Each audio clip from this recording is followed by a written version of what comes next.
this just so that anybody who is not here can watch the archive later.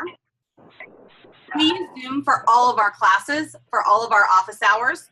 I've come to love it. Skype is not something that I did before, but we would do FaceTime, but then we're always walking around like we're on Fear Factor, right? And everything's all weird in the background. But this is a little more, you know, sit down, do your office hours, people pop in. Sometimes nobody pops in, you know, and it is what it is, but it's nice to always be available. Another thing you can do with Zoom is just on the spot with somebody. Say you're talking to them on the phone, you're in an email with them, and you could just say, hey, let's Zoom about it. And you could just send them a link, and they could pop in. They don't even have to have an account. You can show them your screen, and so sometimes it's a lot easier to walk through the things that you're doing if you can just, you know, pop in. So, anyway, what was I going to say about that? Oh, if you have a California Community College, if you're a California Community College faculty or staff, so you have a .edu email address with them, you can get a pro Zoom account through conferzoom.org. And we'll talk, I think we'll talk a little bit more about that later, but it's Confer Zoom. I'll put it in the chat here. And you want to use your .edu email address, and then you can get a pro account. And when you have a pro account, then you can do meetings of all sizes, and you can do meetings as long as you want. If you have just a free account, it kicks you out after 40 minutes. So the pro account is the way to go when you're doing office hours and stuff like that, because you don't have to worry about getting kicked out. So, and it's free. It's subsidized by the chancellor's office. So Angela, the students then don't need an account. They can just, you just send them the link and they can just go to it. So they won't get kicked out after a certain period of time. Nope. No, as long as you have the pro account and then you're hosting the meeting, the meeting's hosted by you. Yeah. You can use it for groups too. Some faculty will set up the room, and then you can do enable join before host, like you did, how you were here before me. And then they can do all the things without you even being there, but it's your account. So they still have that pro qualities, features, whatever you want to call it. Yeah. So some people do that. Some people just use it for office hours, but it gives you a lot of those different options to do with that. Let's see. And you can share your screen, which I will do with you in a minute. And I'll show you what I've got going on with my browsers and how I keep the two different instances of Canvas straight. And you can also do a whiteboard, which is good if you teach math or anything like that. And it just puts a whiteboard up here, which you have to use your mouse with, which this will probably be horrible because I only have a trackpad and it's super weird. But if you're doing math problems, I used to have, when I taught math at the high school level, I used to have a, called a Wacom board. And then I could just write. It was just like writing on a tablet, and then it would write on the board. So that's one of the options you have when you share your screen. And my phone's plugged in the other room, but you can share your phone if you're trying to show an app or how something works. Maybe you were in a app design class or something like that, and you can share your screen via AirPlay as long as you're on the same Wi-Fi. And so that's really neat if you're trying to show people how to navigate an app or something like that. So what I'm going to choose is my desktop. I use Google Chrome because I find I have a bazillion email addresses. Maybe not a bazillion, but I have like 6. So I use Google Chrome because it's real easy for me to switch between them. I could just click on my name at the top and it shows all of my accounts. But I do create what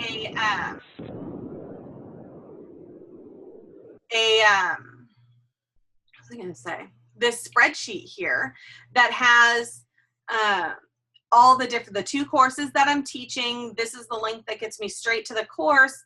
This is where I have all your sandboxes listed, which I haven't put them in there yet, but I will. How I get quickly to the Q&A discussion so that I can check on that easily each day. And this is our Zoom meeting right here. So I can just click on that and it would take me right there, and different spreadsheets I have for our class. And then I keep a bookmark up at the top that says log into Canvas, which is my regular ccconlineed.instructure.com instance of Canvas, so our class. And then I have another link that says Canvas Sandboxes, and that's the canvas.instructure.com instance of Canvas. When I go to that one, you'll see I have a lot of them because I've taught classes over time and I never disenroll from their classes. And so I think I have like 50 sandboxes on there right now. And I haven't even enrolled in you guys' sandboxes yet. So then I'll have more. But when you're in Canvas, each course that you're enrolled in has this card. And you can, it's still not even done loading, you can customize this, the little picture that goes here on your card. You'll see mine, this is my sandbox over here. So I made one that has my name. And so each person who has the sandbox has made this, put in the image for their card, but they don't have to, otherwise it'll just give it a random color. So any class you're enrolled in will show up here on your dashboard, and you get to that by clicking dashboard. Now you can choose which courses you're enrolled in show up on your dashboard. So by clicking courses on the left side, and then clicking, let's see, I go down to all courses, and I have way too many, sorry guys. Then it'll bring up a list of every class that you're enrolled in, and then by clicking the star, that's what places it on the dashboard. So on my regular course, let's see, the course. Angela, I'm so sorry. I just want to tell you, for some reason, from my view, I'm just seeing your desktop, I think. Yes, You guys just see my I agree with that. Yes, I can only see your cursor move around, but there is nothing in there. I can only see the desktop. I thought it was just me. Same here. I was wondering about that. I thought, well, try and get it to work. Can you see Google Chrome now? See a white it screen. looks white. Yeah.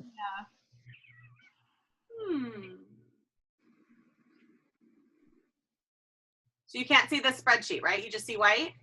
Yep. Yeah. Oh no! Sorry. See, I told you, stupid Mac. It's all the Mac's fault. All right, hang on.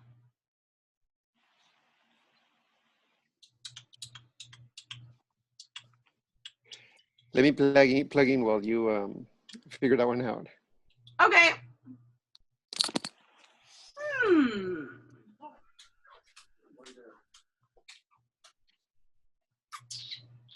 I knew it looked different than when I do it on the, when I was doing it on my work computer, but I can't figure out why it's different.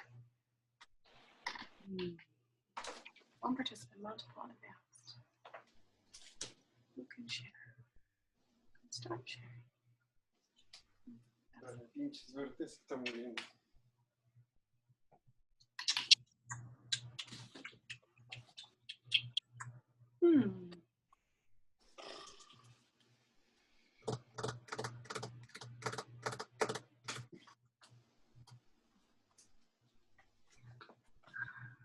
Okay, this one you're only seeing the desktop, you said, right? Yes.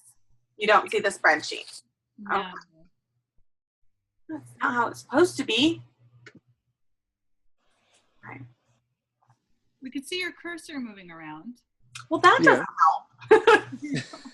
Just it might indicate help with the troubleshooting. You know, like I said, I usually use a different computer. So I checked last night to make sure that I could log in and I had a camera and all that stuff, but I can't see what you see, you know, so that did not work. Okay. Let's see what it says. Meeting. I just saw you click on that. And can you see the drop-down menu? Yeah. That's weird. Let me push this. Did that make a difference? There's a spreadsheet. Oh, okay. Good. I don't see it. I only see the beautiful pink roses, or not roses, tulips. I don't even know Whatever what they those are. are. They look like lily pads to me. Lily pads. There you go. Well, lily pads have a flower that grows on them. That's what it Oh. looked like. Ah, now I see it. I see the spreadsheet. Yay! Okay, so maybe there's just a little delay on there. But okay, so let me start over what I was talking about. Okay, so I have, this is my Google Sheet spreadsheet, and I have it set up so that I can make quick links to each of the courses, to all of your sandboxes, to the question and answer form, and things like that. So that's just the way that I keep organized when I'm teaching multiple classes at one time. I bookmark the regular dashboard that takes me to log into Canvas on the ccconlineed.instructure.com instance of Canvas, which is the one we use for @ONE. And then I have another link that takes me to, if it was you guys, it might be only your sandbox. But in my case, it's everybody's sandbox because they're all in that same instance of Canvas. So that's one of the ways that you can keep track on both and have, so that you know which one you're in. One of the things also I'll show you is how to identify your different courses through the address bar up at the top. Okay, so this is every course that I'm enrolled in that I have put a star by in all courses. So if you go on the left side and click courses, down at the bottom it says all courses. This is every course that I'm enrolled in that I have not disenrolled in. So sometimes if a student's like 2 courses ago, I take them off that homepage, but I don't disenroll from their course, depending on where we're at, or if the student has said I can share their sandbox later on with other classes. And these stars on the side are what determines what shows up in your dashboard. So I'll show you the other one that has for our class.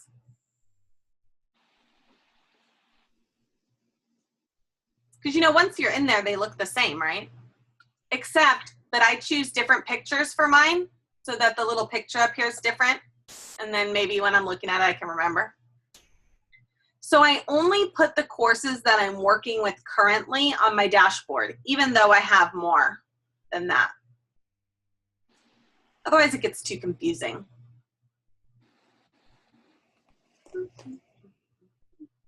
Is there a limit on courses that you can have? Nope. I don't think so. That's why I have so many here. If there was a limit, I think it kicked me out a while ago. Because I kind of have a few. All right.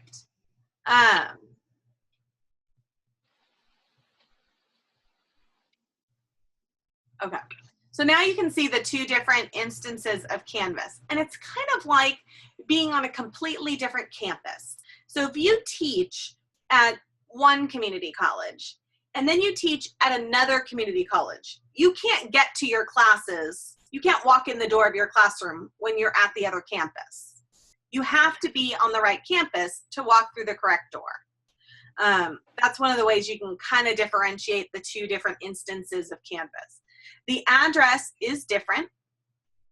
When you're in your courses, you'll see that you have this part. Can you guys see the address bar? I know it might be small. I know what you're on. But that part is basically the campus you're at, the instance of Canvas, we call it. And then after that, it'll say courses, and then it'll have a course number. This one, the course number is the same when I'm looking at this course or when you're looking at the course. For section 4, it's 940. And when I'm in the other one, I'm back. It's 941. Oh, why it wants me to log in again. Silly. That's actually where I was struggling. I was confused between the two of them, and I could not log in. God, was I pulling my hair out yesterday? Yeah, and so that's the difference. Now, for some people, it might be easier if you access one of them on one browser and then one of them on a different browser, one in Chrome and one in Firefox all the time, and then maybe that would help you keep them straight. I've been doing this now for over a year, so it's easier for me to differentiate between the two. But it just takes some getting used to. So this one has CCC Online Ed. So I know this is the one where I'm the teacher, and then this is my courses that I'm teaching. And then when I'm in the other one, it starts with Canvas. And so I know that's the one where I am the student in your sandboxes and where I'm the teacher in my own sandbox. Okay, so I know it's a little bit confusing. And one of the reasons why we do it this way, why we don't have it on the CCC Online Ed one, is because 3 years from now, let's say, you haven't taken an @1 class in 3 years, but you're thinking, gosh, I want to get into my sandbox, but you can't remember your password or whatever. Now you're going to have to contact @1. You're not a current student to get into your sandbox. Whereas this one is independent of your college and it's independent of @1. It's only ran by Canvas. And so if you need help with it, all you would have to do is call Canvas or search the Canvas guides. So that's one of the reasons why we do that. So it doesn't tether you to your college or to @1. Your sandbox is free of those things. So because if you work at Pasadena City College and then you go to work at El Camino College and you don't work at Pasadena City College anymore, you won't be able to log into their instance of Canvas anymore. So if that's the only place that you're keeping your sandbox and all the things you created, you could lose that, and that would be sad. So I hope that makes sense why we use that other instance of Canvas. We're not just trying to make you crazy. For purposes of clarity, then, once we have this canvasinstructor.com site, our sandbox, then we pretty much carry it with ourselves regardless of the institution that we are working with, right? It follows us rather than staying within the institution. So it doesn't, and then some teachers that take this class, some faculty, they don't have a job. They don't have a contract. And so then theirs is also in this same canvas.instructure.com. And it helps too for me because then all of your sandboxes are in the same place. I'm not trying to look for your college and Jessica's college and trying to log into all of them. I'm just in them all in the same place. Makes sense. So yeah, I know it's confusing, and trust me, it's a hiccup for everyone. So, don't feel like, some people take 5 minutes to figure it out because I don't know. Some people just do, or they've taken an @1 class before, and so they knew already what we were talking about. So don't feel bad if it was confusing to you because it's a hiccup for a lot of people. So don't worry about that. And once you get your sandbox created, you'll find that every page in your course, I'll show you, for instance, every page in your course has a unique URL up here at the top. And so this URL, the specific URL for the page that you want to show me, is what you're going to paste into the assignment. So the very first time, you're going to give me the self-enrollment URL. And the instructions for that are in the assignment. We'll look at it in a second. But after that, you're going to just do this URL that's for whatever page in your sandbox that you're trying to show me.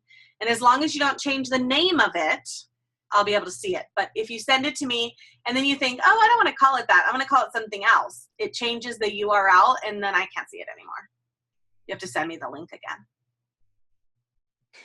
Now, for purposes of clarity, are we getting instruction from the CCC And then are we practicing on our own Canvas Yes. site? Got it. Okay. So when it's just like being in class, you know, and so you're in class on my campus or at one, which is the CCC Online Ed, and then you practice, say, wherever you want, really, because it goes with you everywhere. So Angela, are we able to import our sandbox classes into our on-campus classes? Yes. Okay. I'll show you a little bit briefly.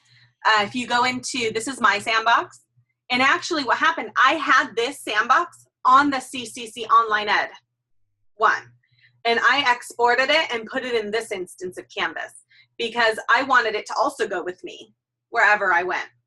If I wasn't working for At One and teaching classes, I still wanted to be able to access the things that I've created over the last year. So you go into settings here in your course navigation menu. And over here, it says import course content. So if this were the course we were importing to, or export course content. And when you do that, it creates, you click create export, and it creates this file. It's a .imscc file. Once it's on your computer, you won't be able to open it. Everybody always says, I can't open it. No, you can't. It's just a Canvas file. You're just holding it on your computer. And then you go into your course that you want to put it in, say at your institution, and you click import course content. And then it's going to have you're going to select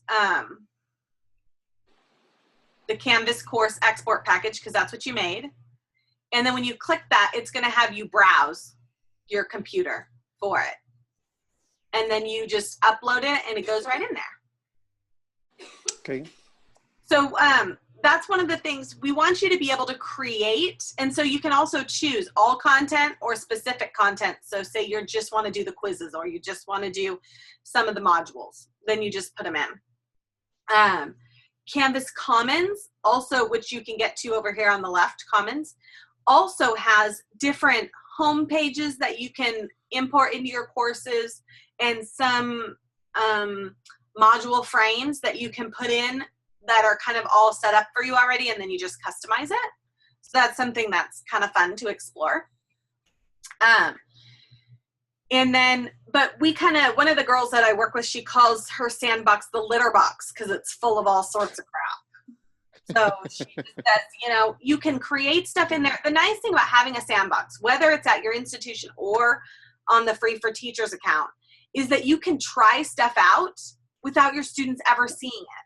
Because when you're in a live class, you don't want to mess with stuff too much because you may inadvertently publish it and then students are going to see it or whatever. Pardon my dogs. And so, you know, they're going to see that and then you may not have wanted them to. Maybe you want to try something out. One of the other things you can do in your Free for Teachers account is you can add people to it. This is just a sandbox. You can add people with their email addresses. If you're like me and you have 6 email addresses or 10 or whatever, or, you know, on Gmail, you can create whatever you want. So you can add other accounts of your own and you could try stuff out as a student or your friend or your colleague. You could enroll them in your class and then they could look at stuff from a student's view. And then you could see how it works when you create groups and when you assign things and what things look like on their end. So that's one of the ways you can play with the sandbox. Actually, as I did my assignments, I was under the understanding that that's how you were able to see it by adding you to it. So I add you to my sandbox. Is that the right, proper way to do it? Generally what we do is we have you set up self-enrollment. And the reason why we have you set up self-enrollment is so that I can enroll in your class. And then when we're done, if I want, I can disenroll in your class. So I'm not always in your sandbox forever. And to do that, you go to settings. And down at the bottom, it has more options right here. This is the URL because I've done it before. But you go to more options.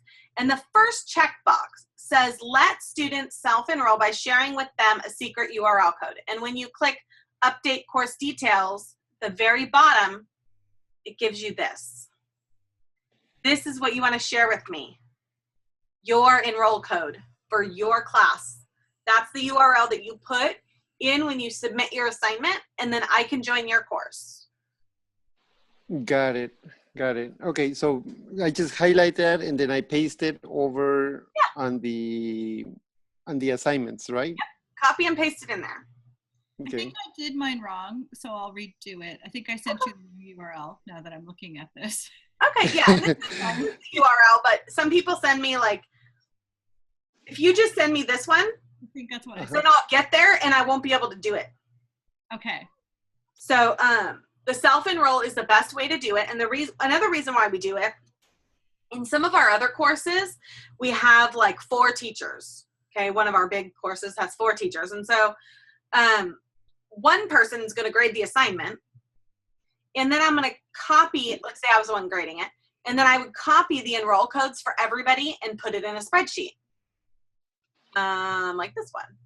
This one doesn't have any of them in there because I haven't put them in there yet. But then they look like this. Everybody's enroll codes.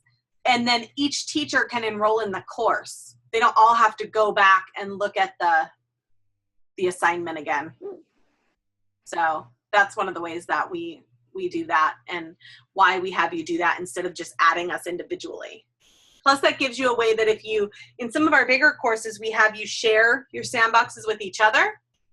And so you just share the enroll code and then whoever you want to can log into your class and enroll in your class. And then they can disenroll too. Or I think as the teacher, you can kick them out if you want to.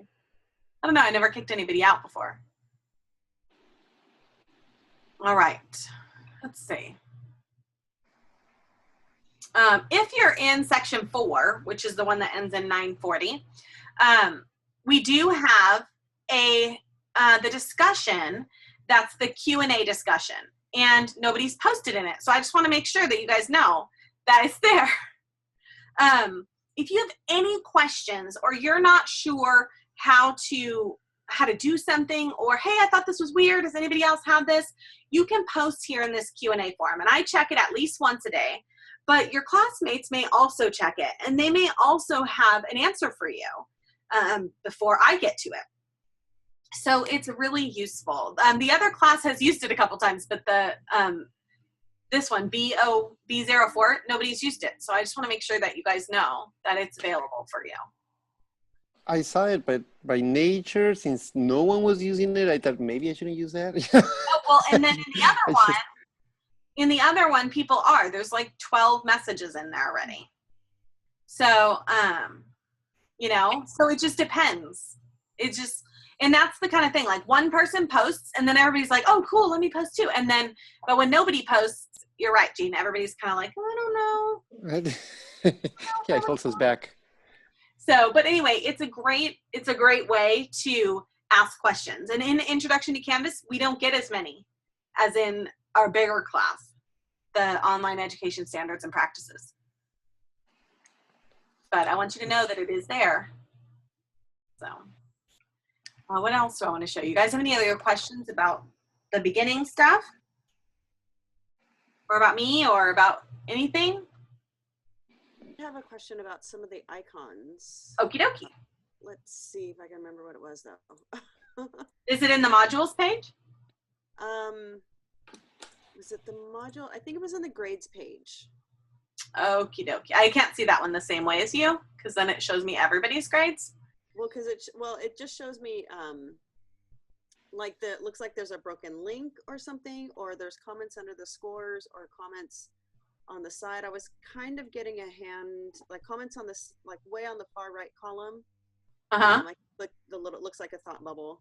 But then the thought bubble underneath score, I wasn't sure what that was for, or that's just for so we could play with our own grade in there.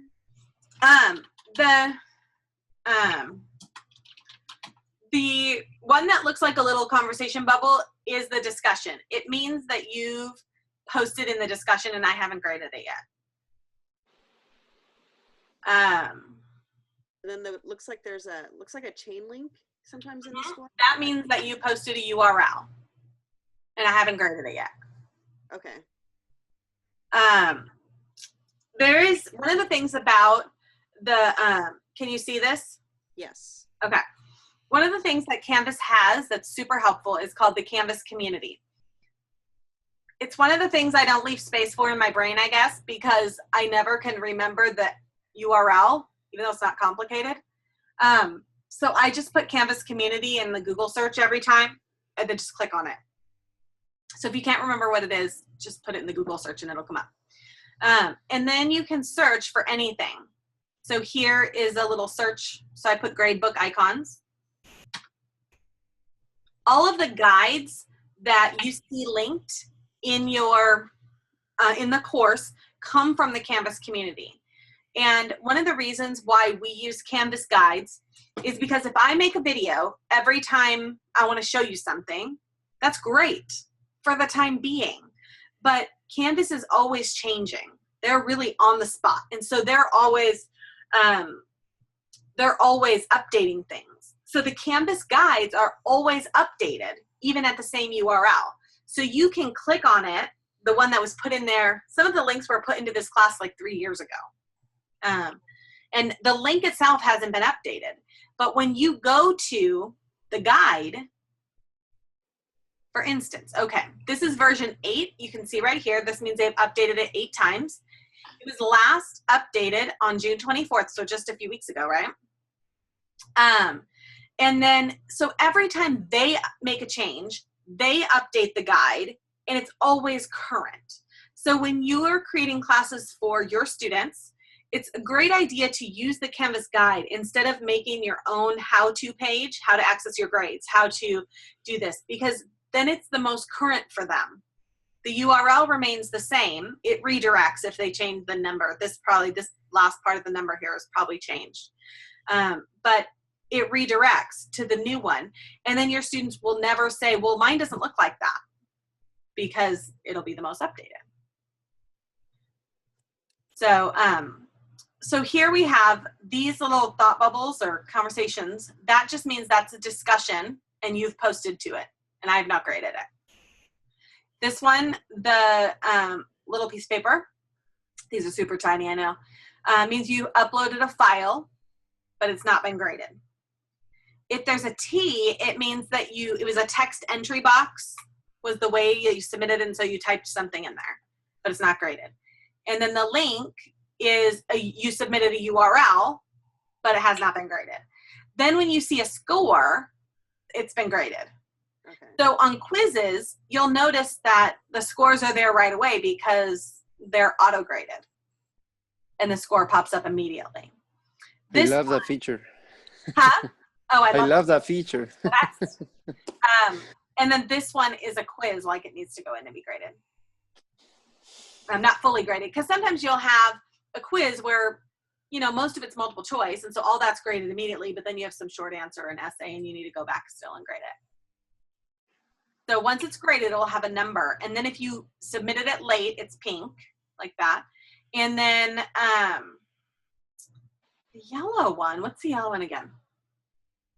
Oh, it means that, so for instance, this one in this particular example, where the 6 is, the assignment was graded and given a 6, but it's out of 10. So the yellow means that the person resubmitted it, and it hasn't yet been graded again. So I think that was all of them, yeah? Yeah. This particular course does not have any complete or incomplete assignments. But if we did, you would see it here. Check mark means complete, and an X means incomplete. But this course doesn't have that, so you won't see it. But in case you use it in your course, that's what it means. And then if it's kind of hash marked out like this and it says EX, that's excused. That student didn't have to do it for whatever reason. And then these ones, I think it was probably one of those, a course where it was dropped. I'm going to assume. We don't do that in our course, but maybe, you know, if you have one where you drop the lowest score or something like that. I'm assuming that's what it means.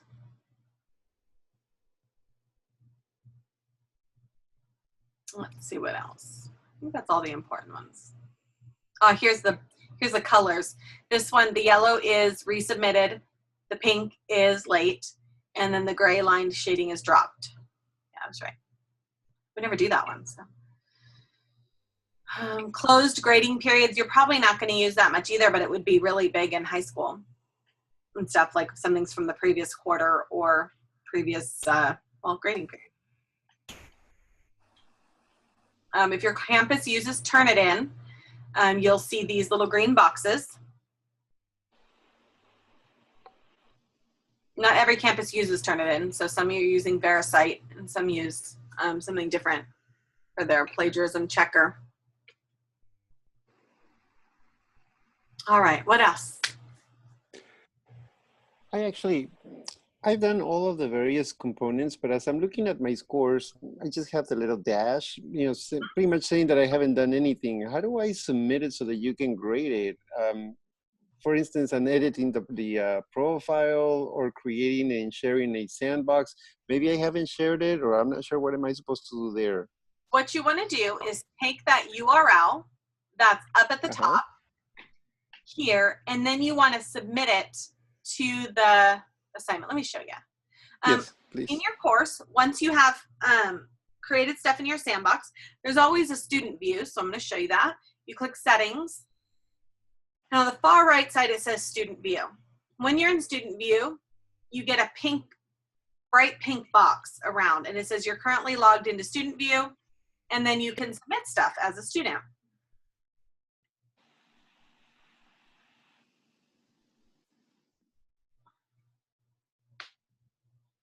All right, see, now as a student, I have to do all the things. Okay, here's one I can get to without doing all the things. Okay, so you click submit assignment up at the top of the assignment. And then right here where it says website URL, you're just gonna put whatever the website is from your course, your profile, for instance. The easiest way to do profile, because that's kind of a hard one in your sandbox, is you go to people, click on your own name, and it'll give you your user number right there, and then you just copy it, go to the assignment, and then where it says website URL, you just put it in here. And you can, if you want to say something about it, this is my profile, this is, I had trouble with this, I had trouble with that, whatever, you can. You don't have to say anything though, it's okay. You click submit. Now, when you go to grades, see if it shows, it has a link. This means that I, the test student, because that's the one that the student view, have turned in a link, and so there's no score. So then I, as the instructor, let's see, can go in, let me leave student view, and I can go in and find test student right here and go to speed grader. That's the way we usually grade stuff. We're going to talk a little bit more about that later. And see, then I see this URL. And on my side, it'll always show this login because there was no login when it took a snapshot. So sometimes it does that. But if it was like a regular page, like if I'd submitted the URL to this page, it would show a snapshot of it right here. And then I can go in right here and I can grade it. But this is how it shows up on my end when you submit a URL. So you have a flag up at the top of your browser does not meet the minimum requirements, because when I would just went in looking at the secret URL assignment we were supposed to do, I just clicked on the assignment and I got that warning too. So is this what we're seeing? You said that this is a screenshot of. Yeah, you know what? It says that, but all I have to click is view in a new tab and it's going to open it. I don't know why it says that. It always says that. Okay. I don't know if I messed something up. Okay. No, it's always done that, and I've never found a problem. Like it gives me that warning, but then I just click it and I can see it fine. Okay. All right. Thank you. Yeah. So I don't know. Some of the things that Canvas does are quirky, and I just don't have an answer. I'll tell you one of the things. In the profile, you can put your email address all day long, and it's not going to show up. So it has, I'll show you, this is the profile of my sandbox. So when I click edit, I can put my email address in all sorts of places. Lots of people put it here in title. If you don't want to put your title, you can put your email address there. Otherwise, I just add it right here to my, I'll show you. See right here? I just add it right there to my bio. It's the easiest way. It asks you in settings for your email address. But see, it shows my email address, but it doesn't show it to you as students if you click on profile. So if you want to give your email address to your students, you can make them use the inbox, which is this right here. But if you want to give them your email address, the best way when you're editing your profile is to add it to the box where they read all about you, or to make it your title, unless you want to have a title there. Okay? It will not show it just by putting it here. I can add email addresses all day long and it's never going to show it to other people. I think this is the email address that they send you your notifications for, your inbox notifications. And then, but it's not the one that's used for showing up in your profile. So that's just one of their quirky things. So there is no email specific to Canvas where you as an instructor are getting all of your students' emails? I do get them here in my inbox. Okay. So if you as a student, this is the one for my sandbox, so it doesn't have very many, but you can send them to students, or you can send them to, you as the student can send them to me, and you just select the course you want to use. So you have a bazillion of them.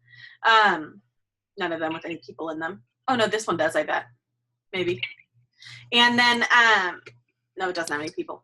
No, it does. You click teachers and it'll go to whichever teachers were logged into that course, in this case just me, or different students. And you can send, if you want to send a group message but you don't want them to know it's a group message, you just click send an individual message to each recipient, and then they all get it individually in their Canvas inbox. It goes to their email they've set up, and they can respond from the email they've set up. But I've found that I get better results from the Canvas inbox when I log into Canvas. I get them on my phone in my email. And then when I try to respond from my email on my phone through my email, not through Canvas inbox, I get an error or they don't get it. So I think it's my phone, not Canvas. It's just somewhere lost in the translation, because I think it was like my @one email address, which was going through Outlook, which was going back through the @one server, which was then trying to go through Canvas, and I think it was just too much. Yeah. So if you're on the app on your phone, you just log into the Canvas account, and then down at the bottom right corner it says messages or inbox. And then you just click that and you can get right to your thing, and then I respond through there, and then I don't have any problems. Everybody gets them. But at least I know from seeing it in my email that I have a notification. And if it requires a response, then I go to the Canvas app. Okay. Or into my course. If I'm at my computer.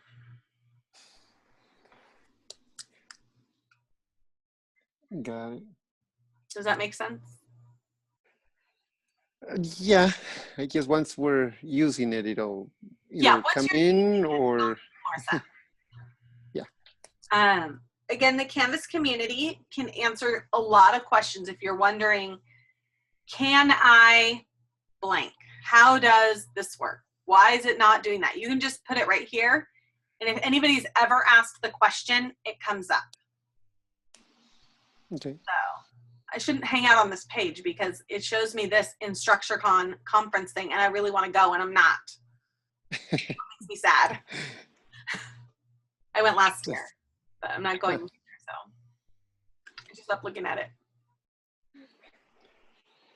Okay, so through there, you can send out a message to all of your students. For instance, I have larger classes. Some of them are 60. I've had up to 80 students in one shot. So I can just send out a message, for instance, as I'm collecting, or the due date for my famous or infamous essay is due, I can just send them a message saying, hey guys, don't forget, this is the deadline. So everybody can be ready, right? Use the course. You can see my email box, right? And then, or my messages box in this little message. It says to and subject. Yeah. Okay. So right here, it looks like a Lego to me. I'm sure it's supposed to be like a Rolodex or something. I don't know. Okay. But you can say students, and you could say all students. Like, I just want to send all my students in this class that, hey, I'm going to grade this or whatever. Or you can pick individually which student. And if you pick one and then you want to pick like 5 students individually, you have to go back in and pick them all. So you pick them here, or everyone. But I don't want them to know I send it to everybody. I want it to be individual. So they all think I send it to them by themselves. And then I'm just going to put the subject of whatever I'm sending them. And then I click send, and it'll send it right out to the whole class. And it'll go to their email that they've set up, which is probably their campus email. So they'll see it there as long as they've got their notification set up, and which by default, I think it is set up that way. And they'll also be able to see it here in their Canvas inbox. And then there's an option, I'm pretty sure, in the gradebook, in your end of the gradebook as a teacher, there's an option up at the top of each column that says message. I know it says it in way briefer language than this. Message everybody who hasn't turned in the assignment. And you can just click that, and it'll send them, like, you can send them a message that says, hey, you didn't turn in this assignment. Perfect. I love that. I've actually never used that feature, but I've seen it there. Yeah. Okay. Good. Now, going back to our assignments, considering that, again, I know that I did them, the first 2 assignments, which were done due on July 11th. I don't have a score in there. Am I still allowed to update it? So, yeah, I'm not a stickler for due dates. I just want you guys to do it. Yeah, I want you to practice it. So I prefer that, like, I do mark down on discussions if they're not done in a timely fashion, because we want the discussion to be as real time as possible. So if 3 weeks from now you make a post in the discussion, it's not relevant, and we're no longer having a conversation about it. So for that reason, I don't like discussions to be late, but every other assignment, I just want you to practice it. If it takes you a week to figure it out, I'm fine with it. I just want to make sure you can do it. Now, let me go on your side. If I'm the professor and I'm having these discussions, and I have larger classes, I'm not sure if my college is going to continue to have me and with the amount of students that I have, ones that I'm online. But right now, like I said, I'm facing classes that are 80 up to 100 students, 50. I'm pretty sure that those discussion boards will be getting very heavily populated. Are you expecting to read every single one of those messages? That's up to you. Personally, I'm horrible at reading discussions. I start out like, sweet, I'm going to read them all. And then there's 115 posts from week 1, and now we're on week 2, and there's 50. I can imagine that would be frustrating. That's going to happen. Like, I can't. Some people, there's a reason why I was a math teacher and not an English teacher. Like, I like to read for fun, but this whole other kind of reading is not really I don't blame you.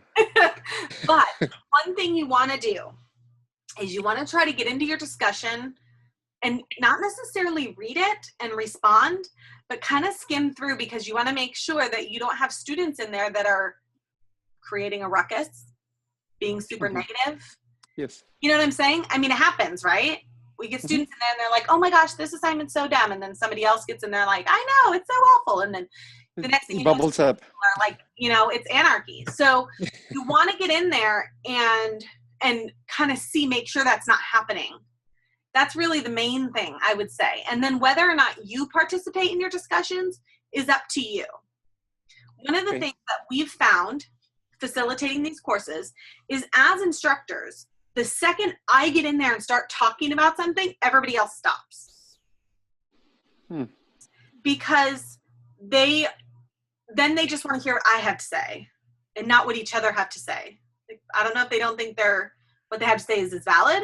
I don't know. I don't know what it is. But and you can get a feel for that a little more. And it depends on the facilitator. You know, are you the kind that comes in and is like, no, this is the way it is, da, da, da, da. And then everybody's like, oh, I didn't know. You know? Got it. So you have to feel out your classes. For me, I don't participate in the discussions very much. And the reason is this. Sometimes I'll find that at the very beginning of the discussion, I'm super talkative, right? Then I fall off at the end. And then I kind of feel bad for those people that participated later and then I didn't acknowledge them. You know what I'm saying? Like, I don't want them to think they're less important, because that's not true. It's just that at the end of the week, I got super busy. Got it.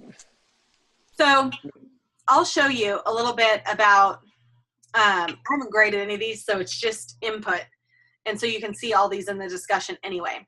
But when you're grading a discussion, you go into Speed Grader, it shows you the student and it shows you everything they said.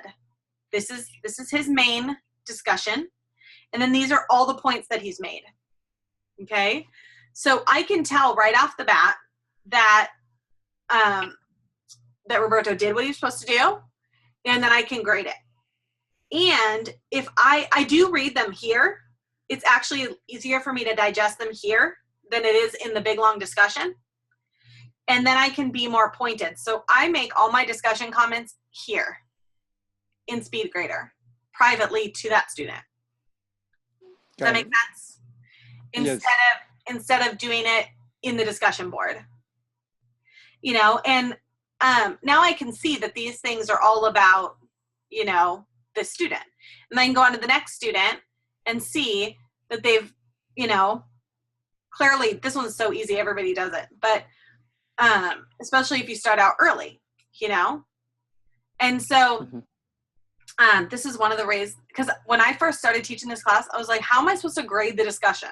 Like, how can I figure out that Carla made an initial discussion and 2 replies? Like, what am I supposed to do? Go through the discussion and tick off everything? But then I was shown the Speed Grader, and so you can see it one at a time. And I feel that I can respond better here in the assignment comment than I can in the discussion. But every teacher's different. I have a faculty colleague that responds to like everything. She gives gold stars for first posts, and I don't know, I think she loves discussions and she loves to participate in them. So, you know what I mean? Everybody's different. How did you get to Speed Grader again? When you're in the home page for your course that you're teaching, there's a couple ways, but here's the easiest way. Once people have turned in assignments, it shows up here on your to-do list. And then you just click it and it takes you right there to Speed Grader. Got it. Or you can go to grades, and then up at the top of the column, there's a little triangle, and you can say go to Speed Grader. Because you can only do one assignment at a time in Speed Grader. Otherwise, you have to go out and go to the next assignment. So it's one assignment every student. Okay. Instead of one student every assignment. So, Angela, got it. When you're grading the discussion posts, are you actually writing detailed comments to each person on their post, or are you just, because I noticed that usually the way discussion grades are set up, it's just a certain amount of points for fulfilling the guidelines of the discussion. Yes, and these ones, our discussion points are very like, did you do an initial post and 2 replies? Right. That's it. So, again, every teacher's different. Some love to just write lots of stuff. On discussions, I'll usually make a comment about something they said, but not always. Sometimes I'm just like, okay, cool. Great job. It seems like a lot every week, especially if you have 80 students in a class. Yeah. Yeah. And 4 or 5 of those. Yes. And so I look over them, and it kind of depends on what's your goal for the discussion. That they did it and they're having a conversation, or that you comment on what they did. I would rather make comments on your assignments, like take the time to make a comment on an assignment that you worked on yourself in a conversation you were having. Right. So I try to make more comments on assignments and less on discussions. We have another course where the discussions are like, they have to write something, like a little mini essay in the discussion, and then other people have to comment on it. And then it would kind of require a little more comments because they're actually writing something instead of just having a conversation. You know, there's not much, like for instance, in the introduction discussion, there's not a whole lot I can say. Hey, cool that you lived in Spain for a while. I mean, that's all I can say. Oh, hey, I know somebody who works at Modesto College. You know what I mean? Yeah. So that's usually what I do. And then, but on the assignments, you know, I try to make, you know, hey, you know, think about this or do this. You know, if you have a detailed rubric, you don't really have to say a lot. Does that make sense? Yeah. So, these ones aren't, I don't think these assignments are that detailed, the rubrics, but we'll look and see. Is there a rubric creator tool in here by any chance? Yes. Oh. Yeah. So this rubric that's here, this is not that fancy. These rubrics are all really simple because this is an introduction class. Right. I don't think I have access to that other class right now that I'm in to show you a more detailed rubric. I've seen crazy rubrics here. Like for people that are having students do a final paper, okay? And I've seen it with like 10 rows down, 4 across, because they have 10 things they wanted the student to hit. So then they make a row for every piece that needed to be in the essay, and then a scale on whether or not they hit it or not. Right.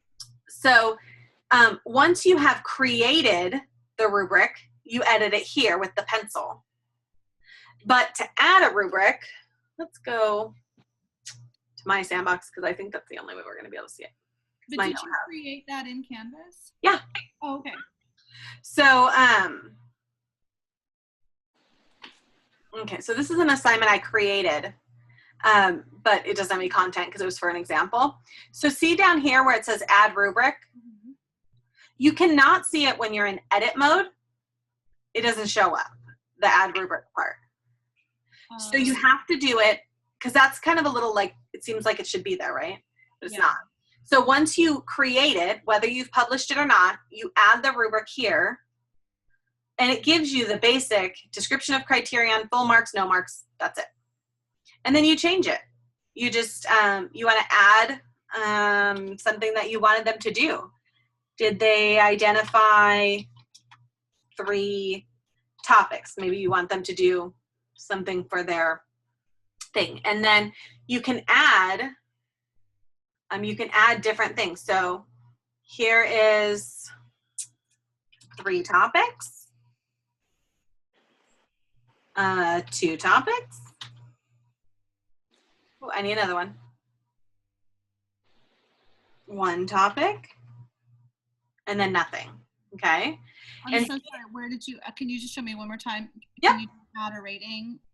Is that the little plus sign there? Yep, right here, and then it just takes it in, puts it in, or takes it out with the X. So it decided 5320. It did that automatically. But when you're in there, you can change it. When you just click on it, you can change it to, say you want it to be 5430 or whatever. Whatever works for you. You're going to know what works best for you. And the nice thing about creating the rubrics here is once you create it, the next time you can go to find a rubric. So every discussion in our course has the same rubric. So when we added it, we just went to find a rubric, and then we found the discussion rubric, and then we just applied it each time. So obviously every assignment you have is not going to use the same one, but you may have a few assignments that do use the same rubric. And if you click this one, use this rubric for assignment grading, then when you are in SpeedGrader, you can click view rubric, and you can just click whatever score they got all the way down, and it'll give them the point. Nice. So ideally, if you have a super detailed rubric, you shouldn't have to say anything. I mean, that's what I think. Some people like to make comments, but And no matter how many of these criterion you have, these lines will never add up, never line up. So if it makes you crazy, like it makes me crazy, you can't do anything about it. So sorry about that. My math brain wants all the pieces to line up, and they don't. Did that answer your question about the rubrics? Yeah, that's really cool. Thank you. Yeah, I think it's great. And the grading is so easy. It's hard to even show you in this class because our rubrics are so simple. They're like 2 things, you know, but in a detailed class where something's worth 20 points and they have to hit all the marks and on a certain scale, it can really make the grading really easy. And then instead of typing the same thing to students every time, you just leave a quick comment. Like, don't forget to blank, whatever you want them to do. And then if you train them to read the rubric, they'll know exactly what they're graded against. Mm-hmm. So you guys, just so you know, I need to run in a second, so I just didn't want to be rude and just log out without saying anything. Well, thank you for coming. And we're going to, if there's no more questions, we will be cutting this off in a little bit because it's already 5. But I want to make sure I answer any questions you guys have because it's harder to answer your questions in email. It's easier to show you. It is. Thanks, everyone. Is there like a schedule where you normally log in, or where I normally log in? Yes. I log in a lot. Like the only time I log into Zoom is if we have a planned Canvas Klatch, and that you can see here in the Unit 0, right here, weekly Canvas Klatch, and it has the date. So the Tuesday one didn't work out, so I added another one, this one. And then next Wednesday, and then the next 2 are on Mondays. Got it. So it's on the Klatch. Got it. Yes. Mm-hmm. And you'll see it in the calendar if you go to calendar. It comes up, so I didn't put it in the calendar for today, but if you click on it, it shows it. And if you click, let's see, if you click there it is, all the directions. Perfect. Mm-hmm. Okay. Thank you so much. You've really made it seem so easy. and like I said, if there's another time when you have a question, like we were talking about last night, we can just pop into Zoom, like randomly. It doesn't have to be during a Klatch. Got it. You know, because sometimes it's a lot easier for you to show me what you're doing and I can see why it's not working, or for me to just show you and then you say, oh yeah, totally, I get it. Yeah, like I said, you make it seem so easy. So thank you. Yeah, I know it's just, it comes with practice. And I know it's frustrating when you're first coming into the course, you know, and first starting to use Canvas if you've never done it before. So I do get that. And I also know it's much easier to just, like if I had tried to explain how to do that rubric to you over the phone or an email, it never would have worked. Oh no. It would have taken me longer to type it out than it did for me to show you. Yep. You know, and so that's why I like Zoom, and I like to just, you know, use it for meetings or on the spot or something like that. So that's always available. But no, I'm not in there otherwise, unless we have a meeting or unless we say, hey, let's meet at this time or whatever. Got it. And the best way to communicate with you is via email? Email or Canvas Conversations, yeah. It's fine. Canvas Conversation. Got it. Okay. Thank you so much. You're welcome. Alrighty. Well, I'm going to log out. Have a nice one, guys. Pardon my super mess, you guys. I'm still, not to worry. Yeah. So I have to tell everybody, oh my gosh, I wish I could look at the ceiling and I can't. You'll only see the top of my head. See? You could see the fan if you want, but I was telling Jessica, I said, my daughter likes to sleep on the floor, so hey, whatever. It works. Yeah. I can't get her to sleep in her room. Alrighty. Well, you guys have a nice afternoon. Thanks, Jean. If you have any other questions, let me know. Oh, yeah. Thank you. Alrighty. Bye-bye. Bye-bye. Danielle, did you have any questions? I'm good so far. I'm working through the unit now. I'll do today's, I'm going to actually go. I'm still at work, and I finished my class at 1 o'clock, so I should be out of here by now. So easier said than done sometimes. I know. Well, we had our final today, so I submitted all the grades. So. Oh, yay! Yeah. so just tonight we have assignments, and I think I'm just still getting used to Canvas because we're coming over from Blackboard. Was your class you were teaching now, do they have a Canvas component or no? No. And I just I think it was over intersession. So it was in spring semester. I went through all of our training for Blackboard and just general online certifications and, what you can and can't do, all the laws and everything.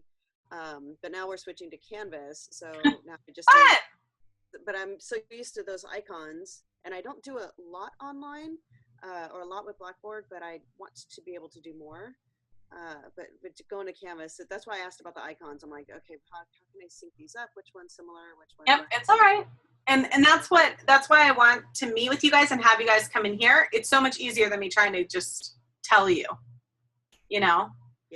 So, but that Canvas community also is a good way to find answers at 3 in the morning or whatever. Yeah, that I wrote that down too. I have my list of notes here.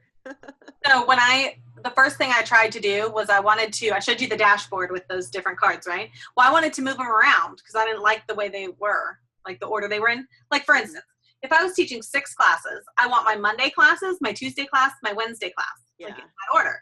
Well, you cannot move them around. And I found that out by looking in the Canvas community because I was like, move around dashboard icon. You can't. Oh, that might be. So, but that's good too, to know what you can and cannot do. Yeah.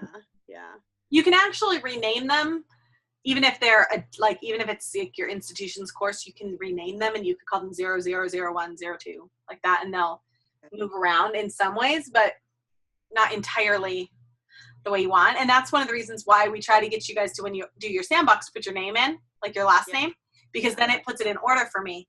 Otherwise, I have to search for them. Oh, okay.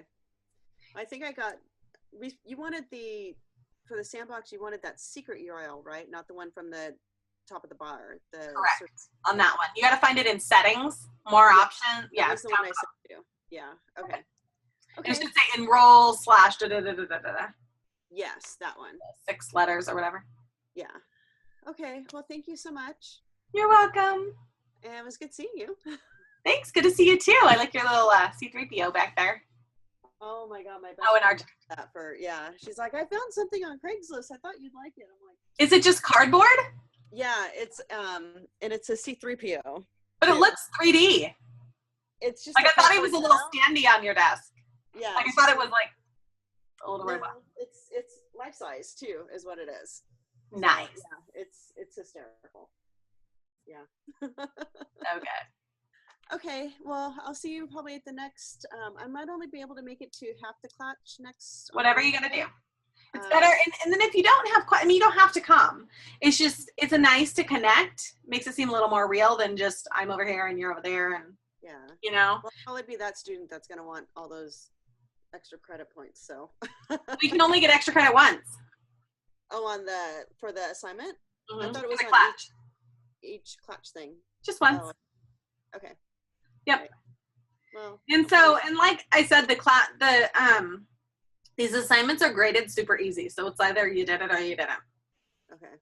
Cool. I'm not like, I don't even really, even the rubrics, like 0 points, 4 points. There's no. Yeah, I did notice that. Yeah. Yeah. On this one, I really want to make sure you can do it. So if you can't do it right, I'd rather you redo it. You know what I'm saying? Like, I don't want to give you partial credit. I just want you to do it again. Yeah. No, that makes sense. Because to do it and not do it right doesn't give you the practice. Right.